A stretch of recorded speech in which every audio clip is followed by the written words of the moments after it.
10వ రాశి మకర రాశి వారి జ్యోతిష్యం భూత భవిష్యత్తు వర్ధమానం ఎలా ఉందో మన జానకిరామ్ని అడిగి చూద్దామండి. ప్రశ్నశాస్త్ర ప్రకారం చూడు జానకిరామ్, మకర రాశి వారి జాతకం ప్రయత్న యోగం బలం తనించిన కార్యం చదువు విద్య ఉద్యోగం వ్యాపారం సంతానం సంసారం కుటుంబం ఆరోగ్యం చేసే పనిది నమ్మిన పనిది అనుకున్న పనిది తరించిన కార్యంది ధైర్యవచనంది ఆరోగ్య బలంది సంతాన బలంది సంసార బలంది కుటుంబ బలంది.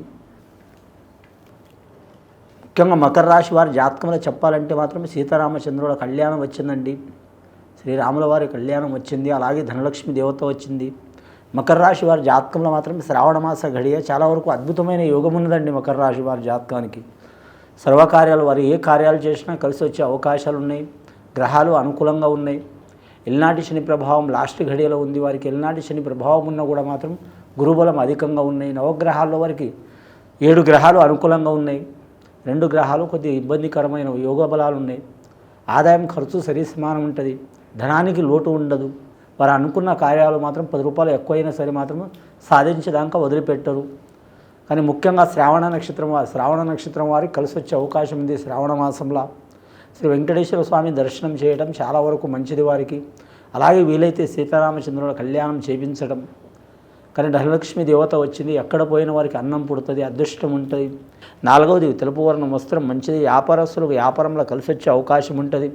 వస్త్ర వ్యాపారం కావచ్చు, ధనధాన్య వ్యాపారం కావచ్చు, వడ్డీ వ్యాపారం కావచ్చు, అలాగే స్టీల్ లోహానికి సంబంధించిన వ్యాపారం కావచ్చు. లోహాలు అంటే అన్ని రకాలు ఉంటుందండి. స్టీల్ ఉంటుంది, ఇనుము ఉంటుంది, రాగి ఉంటుంది, బంగారం ఉంటుంది, వెండి ఉంటుంది.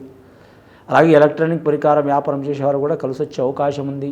కానీ వైద్య రంగంలో ఉన్నవారికి కొన్ని ఇబ్బందులు తప్పవు. ఆరోగ్య రంగంలో ఉన్నవారికి ఇబ్బందులు తప్పవు. ట్రాన్స్ఫర్ ఏరే ప్రాంతంలో కోరుకోవాలనుకునే వారికి తప్పకుండా వారి మనోసిద్ధి ప్రాప్తిరస్తు అయ్యే అవకాశం ఉంది. సంతానం వ్యతిరేకించే అవకాశం ఉంది. కాబట్టి 1కి 4 సార్లు ఆలోచించాలి. ఒక్కోసారి వీరి సంతానం మాట వీరు వినటం చాలా మంచిది. చిన్నపిల్లలే కదా, నా కొడుకులే కదని అనుకోవద్దండి. ఎవరి నోటి అంటే ఏముండదు. పిల్లల మాట వినటం కూడా చాలా వరకు పెద్దలకు మంచిది. అలాగే వీరి జాతకానికి సంతాన దోషం ఉన్నవారు, సంసార దోషం ఉన్నవారు, కుటుంబ దోషం ఉన్నవారు ఖచ్చితంగా సీతారామచంద్రుల్ని ఆరాధన చేయటం చాలా మంచిది. షేర్ మార్కెట్ రంగం కావచ్చు, స్టాక్ మార్కెట్ రంగం కావచ్చు, అలాగే మాత్రం కంప్యూటర్ రంగం వారికి కూడా కలిసి వచ్చే అవకాశం ఉంది. క్రీడాకారులకు కూడా కలిసి వస్తుందండి.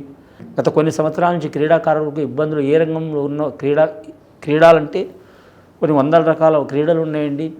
ఏ క్రీడలైనా సరే వాళ్ళకి కలిసి వచ్చే అవకాశాలు ఉన్నాయి. మంచి పేరు ప్రఖ్యాతులు సంపాదించుకునే అవకాశం ఉంది.